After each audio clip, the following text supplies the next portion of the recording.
राहुल गांधी जी की सदस्यता रद्द करने में मोदी जी इतने बुरे फंसे हैं कि अब गुफा वाले बाबा और उनके 40 चोर मुंह छुपाए फिर रहे हैं। दोनों तरफ से वो जूता खाया मूर्ख नेता ने कि पूरी दुनिया में थू थू हो गई। अरे अकल के दुश्मन, ढोर कहीं के, तुमने तो अपनी परवरिश को भी आज कलंकित कर दिया। इतनी अकड़, इतना घमंड, इतना नशा कि ये भी भूल गए कि निशाने पर कौन है। तुम कायरों के बस में हो क्या? जेल में डालोगे, डाल दो, दुनिया देखेगी। 21वीं सदी का जेल भरो आंदोलन कितना विकराल होगा। अब भी वक्त है, समझ लो।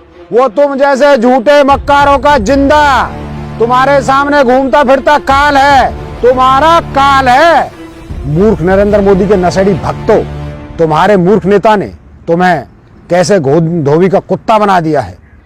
सवाल दाग दिया कि अडानी की कंपनी में 20,000 करोड़ रुपए कहां से आए। इतना सारा पैसा किसका है जो भारत के रक्षा मंत्रालय में भी लगा है। नरेंद्र मोदी भारत का सबसे भ्रष्ट नेता है। यह साबित होगा एक दिन, जिस दिन जांच एजेंसियां, प्रेस और कोर्ट मुक्त होंगे। उसी दिन से देश में न्याय होगा। तब तक ये सवाल सोफे में लगी कील की तरह सरकार को चुभते रहेंगे। जब चोर कहने पर 2 साल की सजा हो सकती है, तो शूपनखा, मोनिका लेविन्स्की, 50 करोड़ की गर्लफ्रेंड, जर्सी गाय, विदेशी मॉडल, बार बाला, क्लब डांसर, इटालियन प्रोडक्ट शब्दों के खिलाफ जब लोग कोर्ट में अर्जी लगाएंगे तो कोर्ट में क्या इसी तरह का निर्णय हो सकेगा? ये सब नरेंद्र मोदी नामक मक्कार और झूठे आदमी को पता है। भाइयों, राहुल गांधी जी की सदस्यता रद्द करने में मोदी जी इतने बुरे फंसे हैं कि अब गुफा वाले बाबा और उनके 40 चोर मुंह छुपाए फिर रहे हैं। कारण यह है, जो लोग कह रहे हैं कि मानहानि केस में सजा मिलना न्यायिक प्रक्रिया है, तो ये तो गलत साबित हो गई। क्योंकि देश के बड़े बड़े वकील कह रहे हैं कि फैसला तो न्यायालय ने स्थगित रखा था, तो सदस्यता का कोई आधार ही नहीं बनता। दूसरा ये कि जो लोग कह रहे हैं कि सदस्यता जाना नियम के अंतर्गत है, तो ये भी गलत साबित हुई। क्योंकि जब सजा स्थगित थी तो सदस्यता रद्द करने का कोई आधार ही नहीं बनता। दोनों तरफ से वो जूता खाया मूर्ख नेता ने कि पूरी दुनिया में थू थू हो गई है। कुल मिलाकर जो इंसान जन्म से ही मूर्ख हो वही ऐसी गलती कर सकता है, या भाजपाई नरेंद्र मोदी, वह भी वही। नरेंद्र मोदी से डरने वाले आज सारे भाजपाई अपने ही राजनीतिक क्रियाक्रम की तैयारी में लग गए होंगे। नरेंद्र मोदी क्या समझे थे कि राहुल आएगा, माफी मांगेगा तो इन्हें बेइज्जत करना और वो खामोश बैठ जाएगा। अरे अकल के दुश्मन, ढोर कहीं के, तुमने तो अपनी परवरिश को भी आज कलंकित कर दिया।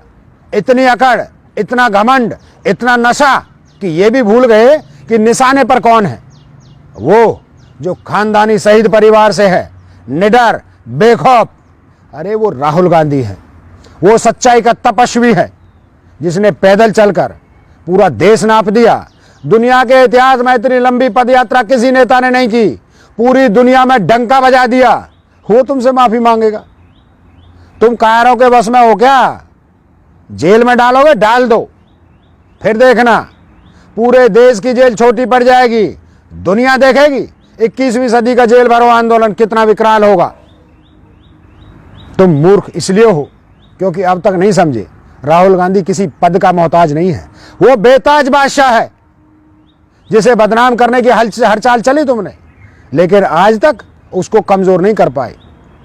अब भी वक्त है, समझ लो। वो तुम जैसे झूठे मक्कारों का जिंदा तुम्हारे सामने घूमता फिरता काल है, तुम्हारा काल है। तुमने राहुल जी की सदस्यता रद्द नहीं करवाई, बल्कि कर्नाटक चुनाव में खुद के लिए होलिका जैसी चिता बनवा ली है, जिसमें तुम्हारे जो झूठ और ढोंगी धार्मिक प्रचार राख हो जाएंगे और तुरंत ही लोग खुशी से झूमेंगे, गुलाल खेलेंगे, मिठाइयां बांटेंगे। ये समझ लो मोदी जी, ये सदस्यता तुम नहीं निगल पाओगे। ये तुम्हारी अब तक की सबसे बड़ी गलती साबित होगी। जाल तो बिछाया, शिकारी भी फंसाया, लेकिन अब पता चल रहा है कि शिकार इतना सातर निकला कि शिकारी खुद फंसा दिया। अब सुनो, मूर्ख नरेंद्र मोदी के नशेड़ी भक्तों, तुम्हारे मूर्ख नेता ने तुम्हें कैसे धोबी का कुत्ता बना दिया है। राहुल जी ने ऐसा क्या कर दिया कि उनकी संसद से उन्हें बर्खास्त कर दिया गया? यही सवाल और इसका जवाब भाजपा की हर सरकार की जड़ों में हींग बन रहा है। मुद्दा यह है कि जिस कोर्ट ने राहुल जी को 2 साल की सजा सुनाई, उसने अपने ही निर्णय में लिखा है कि सजा 1 महीने स्थगित रहेगी। तब तक आप ऊपरी कोर्ट में अपील कर सकते हैं। यहीं से अपना ये पहला पेज फंस गया। जब सजा ही स्थगित थी तो मतलब सजा लागू नहीं हुई, और जब सजा लागू ही नहीं हुई तो लोकसभा से किस आधार पर निकाला गया? एक पॉइंट यहां फंसा है कि न्यायालय के आदेश की अवहेलना करते हुए सरकार ने गैर कानूनी काम किया है। इस अपराध में लोकसभा अध्यक्ष बलि का बकरा बन गए हैं। और दूसरी बात, जब किसी सांसद या विधायक या पार्षद पर कोई समकक्ष प्रतिनिधि के सदन में कोई आरोप लगाता है तो उसे बोलने का मौका दिया जाता है। ये हक तो कोर्ट में भी बड़े से बड़े अपराधी को भी मिलता है। वकील लगाने का, पक्ष और सबूत रखने का हम सबको मिलता है हक। तो जब राहुल जी ने लोकसभा अध्यक्ष जी को 2 पत्र लिखे, कोई जवाब नहीं आया, तीसरी बार वो खुद गए मिलने अध्यक्ष जी से, मुझे बोलने तो दीजिए। तो अध्यक्ष जी पता है क्या बोले? राहुल जी मैं कुछ नहीं कर सकता, आप आइए चाय पीते। मतलब साफ जाहिर है सरकार का जबरदस्त दबाव है अध्यक्ष पर भी, और चाहे कोई भी नियम हो आप राहुल जी को बोलने नहीं देंगे। दूसरा पॉइंट यहां फंसा कि जब संसद सदन के नियम के अंतर्गत हर सांसद को बोलने की आज़ादी है, तो फिर आरोप के खिलाफ सफाई देने से कोई कैसे रोक सकता है? फिर क्यों राहुल जी का माइक बंद किया गया? और हासिल क्या हुआ? राहुल जी को संसद में बोलने से रोका? उन्होंने खुले मैदान में प्रेस कॉन्फ्रेंस करके हल्ला बोल दिया, एक नया तीर चला दिया जिसका जवाब अब किसी के पास नहीं है। सवाल दाग दिया कि अडानी की कंपनी में 20,000 करोड़ रुपए कहां से आए? इतना सारा पैसा किसका है जो भारत के रक्षा मंत्रालय में भी लगा है? मतलब देश की सुरक्षा में बाहरी पैसा कैसे लग गया? कौन है जो इतना सारा पैसा भारत में लगा रहा है? दूसरा सवाल है कि अडानी जी को बंदरगाह और एयरपोर्ट बेचे गए, उनके आवंटन में नियमों की धज्जियां उड़ाई गई। ये खबर किसी न्यूज पर नहीं दिखाई गई, इसलिए अब ये पाप सामने आ गए। नरेंद्र मोदी भारत का सबसे भ्रष्ट नेता है। ये साबित होगा एक दिन, जिस दिन जांच एजेंसियां, प्रेस और कोर्ट मुक्त होंगे, उसी दिन से देश में न्याय होगा। तब तक ये सवाल सोफे में लगी कील की तरह सरकार को चुभते रहेंगे। पहला सवाल, अडानी की कंपनी में 20,000 करोड़ किसने लगाए? दूसरा सवाल, नरेंद्र मोदी और अडानी का रिश्ता क्या है जो देश का हर ठेका और विदेश का हर ठेका अडानी को ही मिल रहा है? तीसरा सवाल, अडानी के बिजनेस में LIC और SBI बैंक का पैसा लगाने की इजाजत किसने दी? चौथा सवाल, श्रीलंका सरकार ने क्यों कहा कि अडानी जी को ठेका देने के लिए मोदी जी का दबाव था?